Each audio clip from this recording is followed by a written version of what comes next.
প্রথমত আমরা দেখব কি কারণে মোবাইল সাউন্ড সমস্যা হতে পারে। সাধারণত সফটওয়্যার বা হার্ডওয়্যারের সমস্যার কারণে মোবাইলের সাউন্ড কমে যায় বা বন্ধ হয়ে যায়। সফটওয়্যার সমস্যার সমাধান: যদি সফটওয়্যারের সমস্যার কারণে সাউন্ড কমে যায় তাহলে আপনি কিছু সহজ ধাপ অনুসরণ করতে পারেন। প্রথমে আপনার মোবাইলটি রিসেট করুন এবং চেক করুন সাউন্ড কাজ করছে কিনা। রিসেট কিভাবে করবেন? ফোনের পাওয়ার বাটনটি চাপ দিয়ে ধরে রাখবেন। এখানে অনেকের লেখা থাকে রিইনস্টল, অনেকের রিবুট, অনেকের রিসেট এভাবে লেখা থাকে। তো এটার উপরে চাপ দিলে কিন্তু আপনার ফোনটি রিবুট, রিস্টার এগুলো হয়ে যাবে। তার পরবর্তীতে আপনি ভলিউমটি চেক করবেন ঠিকঠাক আছে কিনা। হার্ডওয়্যারের সমস্যার সমাধান: যদি সফটওয়্যার সমস্যার সমাধান না হয় তাহলে হার্ডওয়্যার সমস্যার দিকে নজর দিন। স্পিকার অথবা হেডফোন জ্যাক পরিষ্কার করুন। আমরা মোবাইলটি পকেটে রাখলে স্পিকার এবং হেডফোনের জ্যাকের ভিতরে ময়লা ঢুকতে পারে। যদি ময়লা ঢুকে থাকে তাহলে সেগুলো পরিষ্কার করতে হবে, যেভাবে হোক আমাদের পরিষ্কার করে রাখতে হবে। এছাড়া আপনি ভলিউম বুস্টার অ্যাপস ব্যবহার করতে পারেন, যা আপনার মোবাইলের সাউন্ড বৃদ্ধি করতে সাহায্য করবে। ভলিউম বুস্টার অ্যাপস কোথায় পাবেন? প্রথমে প্লে স্টোরে চলে যাবেন, এখানে যা সার্চ দেবেন ভলিউম বুস্টার লেখে। তো আমি এখান থেকে সার্চ দিচ্ছি ভলিউম বুস্টার। তো আমাদের সামনে অনেক অ্যাপস আসবে, তো আমাদের যে অ্যাপসটি প্রয়োজন সেই অ্যাপসটি আমরা এখান থেকে ইনস্টল করে সেটি ব্যবহার করতে পারি। এখানে অনেক অ্যাপস আছে, আপনি যেটা ইচ্ছে সেটি ব্যবহার করতে পারেন। অ্যাপস ব্যবহার করে আপনার স্পিকারটি বাড়িয়ে নিতে পারেন। অনেক সময় মোবাইলের কেস বা কভার স্পিকার অংশ ডেকে রাখে, যা সাউন্ড কমানোর কারণ হতে পারে। কেসটি সরিয়ে ফেলুন। কেস খোলার পর যদি দেখেন সাউন্ডটি ঠিকঠাক আছে তাহলে আপনার কেসটি পরিবর্তন করতে হবে। এবং অনেকে কেসের ভিতরে কিন্তু টাকা রাখে এবং সাউন্ড স্পিকারটি কিন্তু এখানে থাকে, বিভিন্ন জায়গায় কিন্তু সাউন্ড স্পিকারটি থেকে থাকে।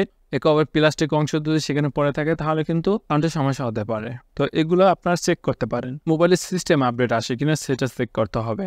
আপডেট দেওয়ার জন্য আপনি সিটিংয়ে ক্লিক করবেন, প্লাস সিটিংয়ে এখানে দেখবেন সিস্টেম অ্যাপস আপডেট লেখা আছে। তো এখানে যদি কোনো অ্যাপস আপডেট আসে সেই আপডেটগুলো আপনারা দিয়ে দেবেন। অ্যাপসগুলো যে কোনো অ্যাপস আসতে পারে। এবং উপরে দেখুন অ্যাবাউট ফোন লেখা আছে, এখানে ক্লিক করার পর আমার এটি Xiaomi ফোন, তাই Xiaomi HyperOS আপডেট আসছে। তো এখানে আপডেট লেখা আছে, এর উপরে ক্লিক করলে কিন্তু আমাদের আপডেটটা হয়ে যাবে। আপনার এখানে আপডেট এইভাবে লেখা না থাকতে পারে, যে কোনো জায়গায় সিস্টেম আপডেট লেখা থাকতে পারে, অথবা অ্যাবাউট ফোনের ভিতরে এইভাবে আপডেট লেখা থাকতে পারে, MIUI লেখা থাকতে পারে। সেখান থেকে আপনাদের আপডেটটি দিয়ে দিতে হবে সিস্টেমটি। এবং সফটওয়্যার আপডেটও দিতে হবে। আপনার সফটওয়্যার আপডেটের জন্য প্লে স্টোর যাবেন এবং আপডেটের উপরে ক্লিক করে যতগুলো অ্যাপস আছে এগুলো আপনারা আপডেট দিয়ে নিতে পারেন।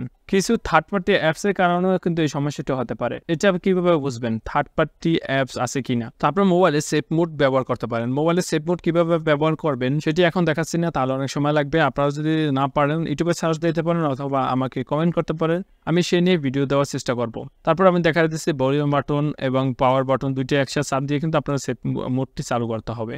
ডিভাইস ক্যাশ পরিষ্কার করতে পারেন। মোবাইলে ক্যাশ জমে যাওয়ার কারণে অনেক সময় সাউন্ড সমস্যা হতে পারে।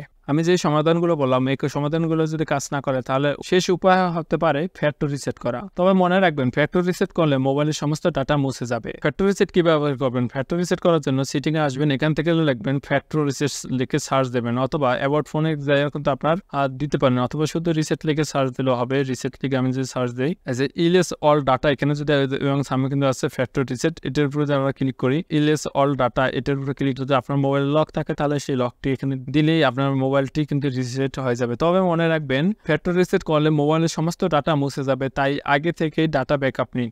আপনার মেমোরিতে যেগুলো আছে সবকিছু কিন্তু চলে যাবে সেট মেমোরিতে, এবং যদি সেট মেমোরিতে কোনো মোবাইল নাম্বার সেট করা থাকে সেগুলো চলে যাবে। তো সেগুলো আগে আপনার ব্যাকআপ নেবেন যাতে এগুলো মুছে গেলেও কোনো সমস্যা না হয়। যদি সবকিছু ট্রাই করার পরও সাউন্ড সমস্যা থেকে যায় তাহলে মোবাইলের সার্ভিসিং সেন্টার নিয়ে যান। সার্ভিস সেন্টার থেকে মোবাইলে হার্ডওয়্যার বা সফটওয়্যার সমস্যার সমাধান করা যেতে পারে। ভিডিওটি ভালো লাগলে অবশ্যই লাইক করবেন, কমেন্ট করবেন, চ্যানেলটি সাবস্ক্রাইব করে পাশে থাকবেন। আর যদি অলরেডি চ্যানেলটি সাবস্ক্রাইব করে থাকেন, থ্যাংক ইউ সো মাচ।